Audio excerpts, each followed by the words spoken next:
matin, bonjour et bon dimanche. Bienvenue à ce nouveau rendez-vous de lumière et joie. Aujourd'hui, 15 octobre 2023, nous célébrons le 28e dimanche du temps ordinaire de l'année liturgique A.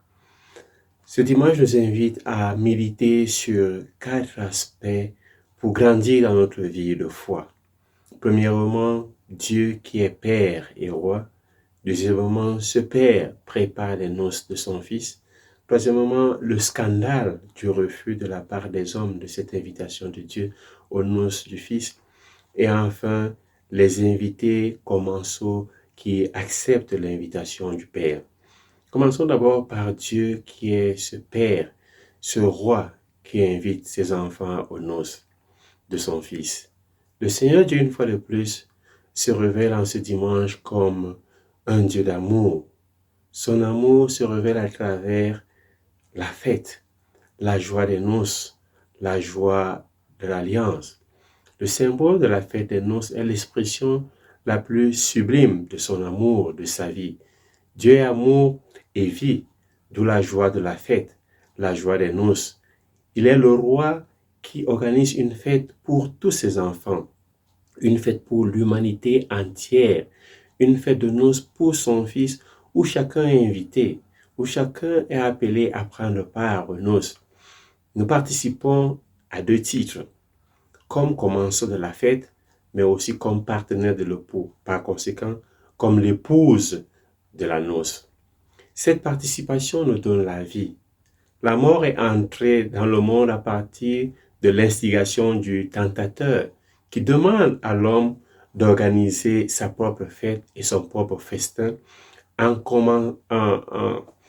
consommant non pas des viandes grasses et vins capiteux, mais un fruit non approprié pour la fête.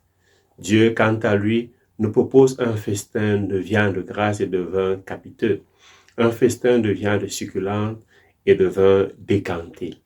Dieu prépare un banquet de bœufs et une table pour tous avec une coupe débordante, symbole de l'abondance de bénédiction. Ce festin est symbole de vie, une vie qui fait disparaître le linceul de la mort, un festin qui essuie les larmes et efface toute humiliation. Encore aujourd'hui, Dieu organise ce festin à chaque Eucharistie où nous est donné le pain de la parole, le pain rompu et le sang versé. Tous ceux qui prennent part à ce festin eucharistique ont la vie divine. Dieu invite gratuitement à cette joie, sans distinction de race, de peuple, de couleur, de nation, de langue, surtout sans mérite. Il invite aux noces comme il a invité les ouvriers à travailler à sa vigne. Dieu invite, Dieu appelle, Dieu recherche l'homme pour qu'il vive, pour qu'il participe à sa joie.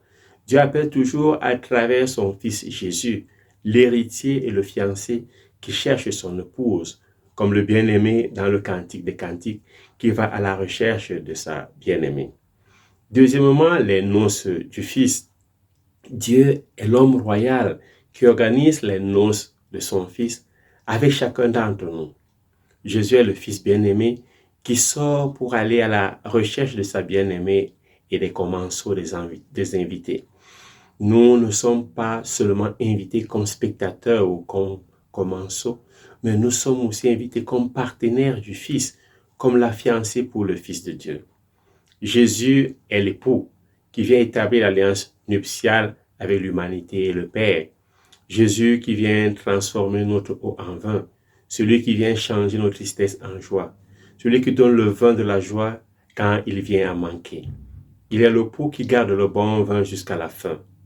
Les noces de Jésus nous rappellent la joie à une cohabitation nouvelle. Les noces de Jésus sont les noces de l'agneau.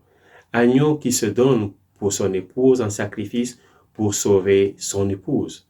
Le Père n'organise pas seulement un festin de joie, une fête d'amour, mais il donne son Fils à l'humanité.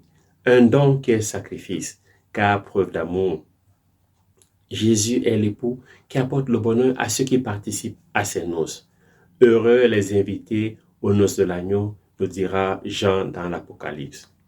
Jésus est l'agneau, l'époux dont les noces sont célébrées dans le livre de l'Apocalypse. Il paie la dot des noces par le sang de sa croix. Il donne sa vie pour révéler comme son Père son grand amour et convaincre l'humanité à rejoindre l'alliance et accepter l'invitation à la joie. Jésus est l'époux qui vient vers nous pour que nous accueillions son alliance comme époux, mais aussi comme commensaux et amis de l'époux. La fête des noces est la conclusion de l'alliance. Nous sommes tous appelés, conviés, invités. Frères et sœurs, l'époux me dit chaque jour, lève-toi, mon ami, ma toute belle, et viens. Cantique des Cantiques, chapitre 2, verset 10. Levons-nous, allons à la rencontre de l'époux qui est aussi fils. Troisièmement, le scandale du refus. On ne fait pas attendre l'amour. On ne refuse pas l'amour. Il est difficile de dire non à l'amour, car c'est le seul langage qui donne la vie. Mais malheureusement, l'humanité et moi, y compris, disons non à l'amour. Ceci à 3 niveaux. Premièrement, l'indifférence totale. Nous avons nos affaires à gérer, nos champs, nos commerces, et cette indifférence est le monde sans principe, sans valeur aujourd'hui. Comment peut-on être indifférent à l'appel à la joie, à l'appel à l'amour, à l'appel à la vie? Deuxièmement, nous sommes dans le refus, dans le scandale du refus par la violence. C'est paradoxal et scandaleux, voire même méchant et diabolique. Comment répondre à une invitation à la joie par la violence? Le don gratuit de Dieu est accueilli par la violence. Comment peut-on opposer la haine à l'offre d'amour? Opposer la violence à l'offre de la joie? Opposer la mort à l'offre de la vie? Quelle est souvent mon attitude face à l'offre d'amour, surtout aujourd'hui? Quelle est mon attitude face à l'offre de la joie, à l'offre de la vie, dans ma famille, dans ma communauté, dans nos bureaux, dans nos milieux de vie? Ne m'arrive-t-il pas aussi parfois de répondre à l'amour par la violence, par la haine, voire même par la mort? Troisièmement, il y a ceux qui refusent l'amour en refusant d'arborer un vêtement de noces, un vêtement de fête. Ceux qui ont refusé, c'est ceux-là qui ont refusé de laver leurs vêtements dans le sang de l'agneau. Tous ceux qui ont refusé d'être lavés dans le sang de l'agneau seront jetés dehors, où il y a pleurs et grincements dedans. Pour être invité et commensal, il faut laver son vêtement dans le sang de l'agneau. C'est-à-dire ceux qui viennent de la grande épreuve, de la grande tribulation, ceux qui ont lavé leurs robes et les ont blanchis dans le sang de l'agneau. C'est-à-dire ceux qui ont vécu dans l'amour. Mais Dieu ne laissera pas cette indifférence, cette violence impunie. Il se vengera en détruisant et en brûlant. Le feu ici est un feu purificateur. Après avoir purifié l'humanité, il ouvrira la porte à tous pour les noces de son Fils, bons et mauvais. Dieu est bon, son alliance est pour tous. Lavons nos vêtements dans le sang de l'agneau, dans le sang du Fils. Sacrifions chaque jour notre vie pour les autres. Et comme dit Saint Paul, apprenons à savoir vivre le peu, à savoir vivre dans l'abondance aussi. Paul dit, j'ai été formé à tout et pour tout, à être rassasié avec les riches et à souffrir la faim avec les pauvres. Ainsi, nous pouvons vivre avec Jésus qui nous donne la force. Nous pouvons être en compagnie des noces de Jésus qui vient nous purifier. Quatrièmement, les invités qui ont répondu favorablement à l'appel et qui sont devenus les commensaux. Le Père est bon, il appelle tous, bons et mauvais. Il offre la même opportunité à tous. Son amour est pour tous. Cet amour est donné sur la base de la miséricorde et non pas sur la base du mérite. Les premiers invités sont appelés, mais ils ont refusé l'appel. Ceux qui ont accepté l'appel, l'invitation, sont devenus commensaux. Ce sont ceux-là qui partagent le repas avec l'époux. Ceux qui acceptent une vie d'intimité, une vie de communion avec l'époux. C'est le repas eucharistique. Ceux qui y participent portent le vêtement de noces. Le roi voit un homme, nous dit le texte, mais l'expression grecque renvoie à l'expression hébreu Adam. On pourrait donc traduire, le roi entra pour examiner les convives et là il vit Adam qui ne portait pas le vêtement de noces. Adam, c'est celui qui avait organisé son propre festin avec sa propre nourriture, et non pas avec les viandes grasses et les vins capiteux. Il n'a donc pas de place dans le festin organisé par le roi, par Dieu. Tous ceux qui organisent leur propre festin, tous ceux qui organisent leur propre noces n'ont pas de place au festin que le roi organise pour les noces de son fils. Le festin d'Adam, c'est le festin du péché. C'est le festin de la désobéissance. Encore aujourd'hui, ces festins continuent à être organisés. Ces festins où nous empoisonnons nos propres frères et sœurs, où nous tuons nos frères par des repas piégés, par des repas de calomnie, par des festins de l'orgueil, de la jalousie, de la haine. Par contre, le festin du roi, c'est le festin où nous avons les viandes de grâce de l'amour, les viandes succulentes de la charité, les vins capiteux de la miséricorde de la joie. Le festin qui nous garantit les vins capiteux et viandes succulentes, c'est l'Eucharistie. Soyons chaque jour des commensaux dignes de l'Eucharistie, des invités dignes de l'Eucharistie. Eucharistie dans nos églises, Eucharistie dans nos familles et nos communautés. Eucharistie de l'amour, Eucharistie de la fraternité, Eucharistie de la joie et de la vie. Un jour, un homme étrange arriva dans un village. Cet homme était très vieux et à n'importe quelle heure et par n'importe quel temps, il déambulait dans les rues du village en jouant du violon.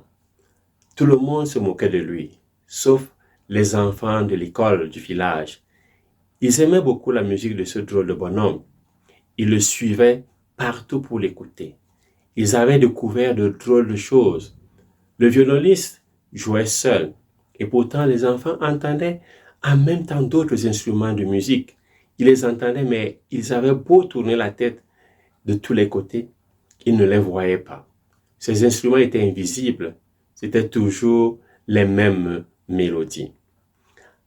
En classe un matin, les enfants étaient en pleine leçon quand soudain, tous sortirent en courant rejoindre le violoniste qui venait de passer devant l'école. Ce jour-là aussi, l'enseignant sortit. Il demanda, et le violoniste demanda à l'enseignante, « Savez-vous pourquoi vos élèves n'aiment pas l'école et pourquoi ils m'ont suivi ?» Elle répondit, « Je ne sais pas. Dès que vous êtes passé, ils ont tous quitté l'école et rien n'aurait pu les empêcher de vous suivre. » Le violoniste répondit, « Ce n'est pas moi qu'ils ont suivi, c'est la musique. Elle a certains pouvoirs, cette musique, si on sait l'écouter, et eux, ils savent l'écouter. » Cette mélodie était si belle que même les oiseaux en oubliaient de chanter. Là, il se passait quelque chose. Plus ils écoutaient la musique, plus le visage de la dame, de l'enseignante se transformait. Ce visage toujours sombre, froissé et chiffonné, petit à petit se détendait, s'adoucissait. Et tout à coup, le visage de la dame s'éclaira avec un vrai sourire. Au bout d'un petit moment, le vieil homme, sans s'arrêter de jouer, s'en alla à travers les vignes. Aussitôt, les enfants se laissaient glisser le long des branches pour le suivre. La maîtresse sentit alors une petite main dans la sienne. C'était celle d'un élève. Pour la première fois, un élève osa lui prendre la main. La musique avait complètement transformé l'enseignante. Eh bien, le violoniste dit, la musique a de jolis pouvoirs si on sait l'écouter. Frères et sœurs, le festin des noces du Fils a le pouvoir de nous donner la vie. Écoutons cette musique de la fête, cette musique de la joie, cette musique de la vie. Écoutons la musique de l'amour, la musique des noces, la musique de la joie. Le disciple de Jésus est un missionnaire, un ambassadeur, un serviteur de cette joie des noces. Nous sommes appelés à faire participer nos frères et sœurs à la joie des noces, à la joie de l'Évangile. Chaque chrétien est serviteur de la joie des noces quand il partage dans la charité les bienfaits de Dieu. Comme Saint Paul, comme tous les chrétiens, comme tous les saints que nous avons connus, partageons cette joie.